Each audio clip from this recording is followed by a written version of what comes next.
नमस्कार बच्चों, कक्षा 8 में एक बार फिर आपके साथ आपका पाठ 3 परमाणु की संरचना को लेकर आगे चलते हैं। कल मैंने आपको बताया था कि पदार्थ बहुत छोटे छोटे कणों से मिलकर बना है, जिसे परमाणु कहते हैं। परमाणु दो या दो से अधिक जब जुड़ जाते हैं तो अणु बनते हैं। इसके बाद मैंने आपको बताया कि परमाणु जो होता है उसमें मुख्यतः 3 कण होते हैं, इलेक्ट्रॉन, प्रोटॉन, न्यूट्रॉन। परमाणु में 3 तरह के कण हैं, इलेक्ट्रॉन, प्रोटॉन, न्यूट्रॉन। इन कणों के बारे में मैंने आपको कल बताया था। इलेक्ट्रॉन ऋणावेशित है, प्रोटॉन धनावेशित है और न्यूट्रॉन पर कोई आवेश नहीं होता। परमाणु के अंदर ये कण किस प्रकार रखे हुए हैं या व्यवस्थित हैं, इसके बारे में हमें अभी तक कुछ नहीं पता था। फिर कुछ वैज्ञानिकों ने परमाणु की संरचना के विषय में कुछ बातें हमें बताई कि उसकी संरचना किस प्रकार की है।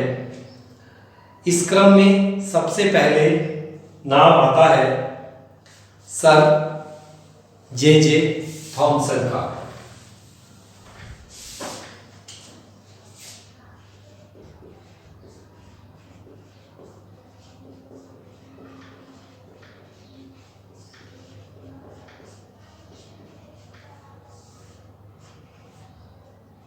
थॉमसन का परमाणु मॉडल, ये परमाणु का प्रथम मॉडल था, याद रखना है हमें। पहला मॉडल जे थॉमसन ने दिया था, पूरा नाम है इनका जे थॉमसन। इन्होंने ही पहला परमाणु मॉडल हमें दिया था। इन्होंने क्या बताया था? इन्होंने ये बताया था कि परमाणु एक गोलाकार कण है। परमाणु क्या है? गोलाकार कण है जो कि बहुत छोटा है, अत्यंत सूक्ष्म। इसमें धनावेश समान रूप से फैला हुआ है। धनावेश समान रूप से फैला हुआ है। इस तरीके से पूरे में धनावेश फैला हुआ है और इस धनावेश में ऋणावेशित कण इलेक्ट्रॉन इस प्रकार फंसे हुए हैं जैसे तरबूज में बीज फंसे रहते हैं। इसीलिए इस मॉडल को तरबूज मॉडल भी कहा जाता है। और थॉमसन ने परमाणु की तुलना क्रिसमस डे पर बनाई जाने वाली एक केक के समान आकृति होती है, उसमें चेरी को इधर उधर लगाया जाता है, उससे भी की, उसे पडी कहते हैं।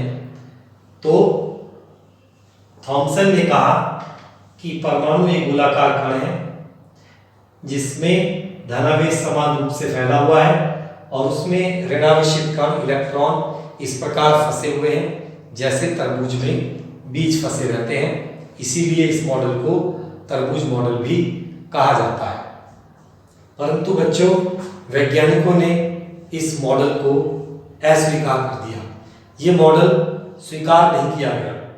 इसके बाद एक और वैज्ञानिक आते हैं जिनका नाम है रदरफोर्ड। रदरफोर्ड ने भी अपना एक परमाणु मॉडल दिया था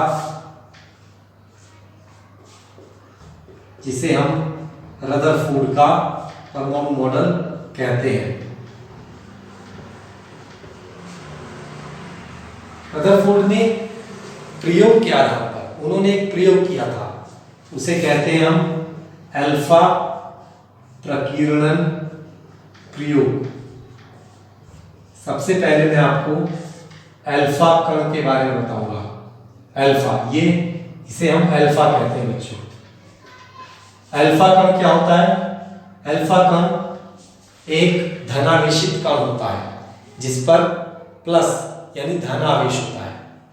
वैसे ये हीलियम परमाणु का नाभिक होता है। क्या होता है? हीलियम परमाणु का नाभिक। और आप जानते हैं कि नाभिक पर धनावेश ही होता है। रदरफोर्ड ने सोने की पतली पन्नी ली। क्या लिया? सोने की, गोल्ड सोना जिसके हम आभूषण बनाते हैं, सोने की पतली पन्नी ली, बहुत ज्यादा पतली पन्नी ली, जैसे मान लेते हैं ये ली, और इसके चारों तरफ एक जिंक सल्फाइड,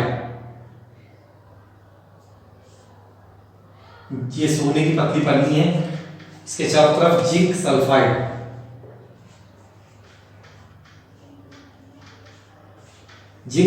का एक खोल, एक कवर लगा दिया, और इस पर किसी रेडियो एक्टिव पदार्थ क्या है बच्चों, ये अगली क्लास में आप जानेंगे। रेडियो एक्टिव पदार्थ से अल्फा कण डाले, क्या डाले, अल्फा कण। उसने देखा कि अधिकांश अल्फा कण बिल्कुल सीधे निकल गए, 99% तो बिल्कुल सीधे ही निकल गए। कुछ कण अपने मार्ग से थोड़ा हट गए, कुछ कण टकराकर वापस भी आए। इस प्रयोग से उसने ये निष्कर्ष निकाले जो मैं अब आपको बताने जा रहा हूं। क्या निष्कर्ष है वो सुन लीजिए। उसने कहा कि परमाणु एक बहुत छोटा गोलाकार कण है।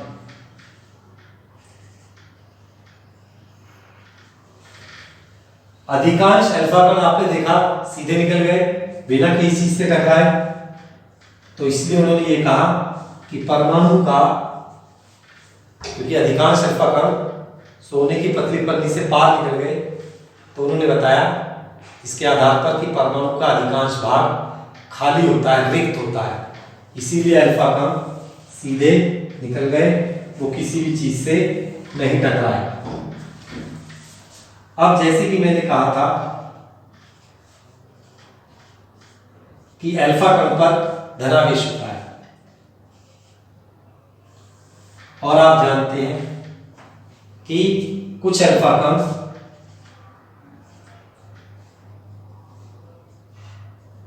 अपने मार्ग से विचलित हुए।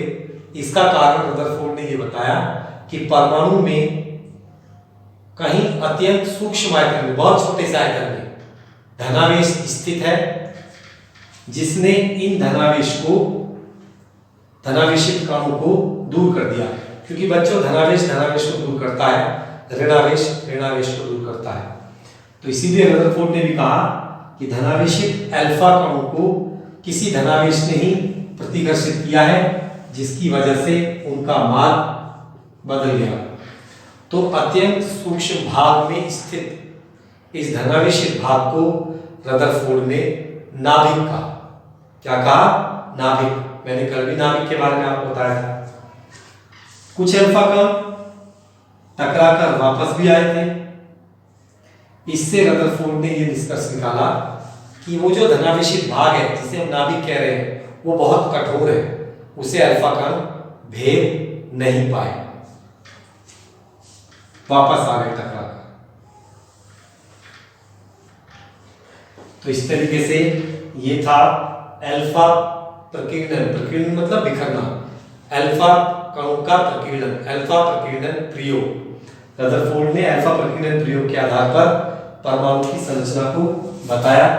एक बार फिर मैं परमाणु की संरचना आपको बताता हूं। रदरफोर्ड के अनुसार क्या कहता है रदरफोर्ड ने ये कहा था, परमाणु एक विद्युत उदासीन, उस पर कोई आवेश नहीं होता, परमाणु पर विद्युत उदासीन कण है, जिसके केंद्र पर एक छोटे से आयतन में परमाणु का समस्त द्रव्यमान, जितना भी द्रव्यमान होता है उसका, और धनावेश निहित रहता है। इसे हम केंद्रक कहते हैं। केंद्रक, न्यूक्लियस। इलेक्ट्रॉन इस केंद्रक के चारों ओर कहीं भी वृत्ताकार कक्षाओं में चक्कर लगाते रहते हैं। इस केंद्रक के चारों ओर कौन घूमता है, इलेक्ट्रॉन घूमता है, कहीं भी, यहां भी घूम सकता है। ये रदरफोर्ड ने बताया था, इलेक्ट्रॉन कहीं भी घूम सकते हैं नाभिक के चारों ओर। इस प्रकार रदरफोर्ड ने परमाणु का मॉडल दिया, लेकिन इस मॉडल में भी कुछ कमियां थी। तो रदरफोर्ड के परमाणु मॉडल की कमियां मैं आपको बताने जा रहा हूं। क्या कमी है। फिलहाल तो आपको एक ही कमी बताई जाएगी, लेकिन जब आप बड़ी कक्षाओं में जाओगे तो वहां पर आपको और कमियों के बारे में भी बताया जाएगा। तो जैसे कि आप जानते हैं कि रदरफोर्ड ने कहा कि परमाणु एक विद्युत उदासीन कण है। इसका समस्त द्रव्यमान और धनावेश इसके नाभिक में निहित रहता है और इलेक्ट्रॉन इसके चारों ओर चक्कर लगाते हैं।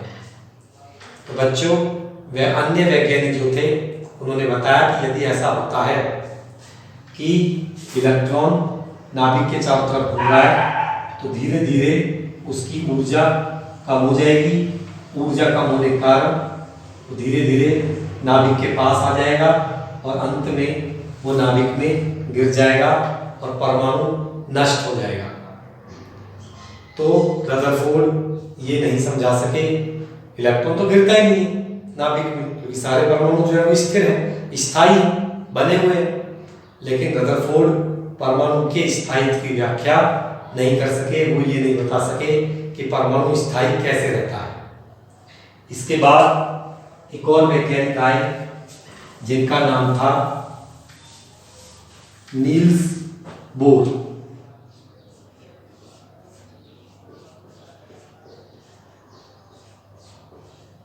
नील्स बोर का परमाणु मॉडल।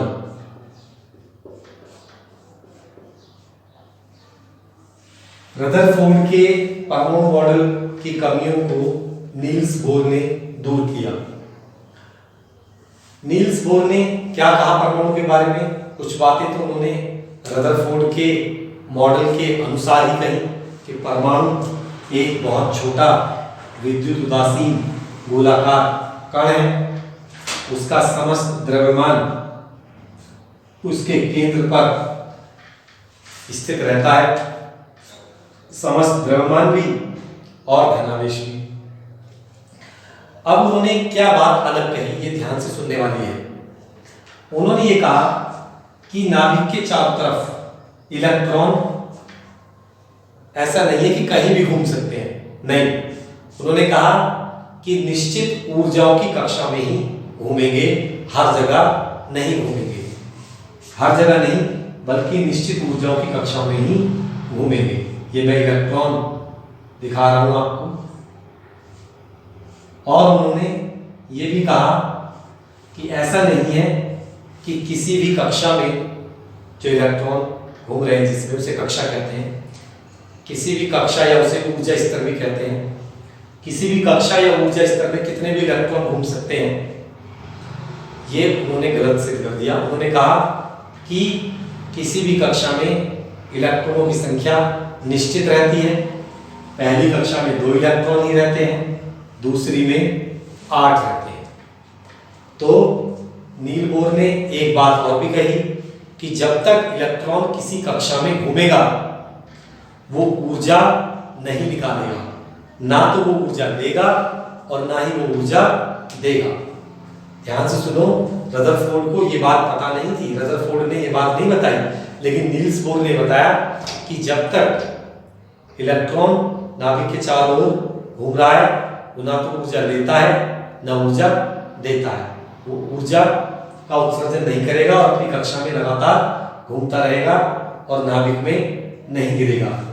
इस प्रकार नील्स बोर ने रदरफोर्ड के परमाणु मॉडल की कमियों को दूर किया। तो बच्चों, आज मैंने आपको थॉमसन का परमाणु मॉडल, रदरफोर्ड का परमाणु मॉडल, नील्स बोर का परमाणु मॉडल पढ़ाया है।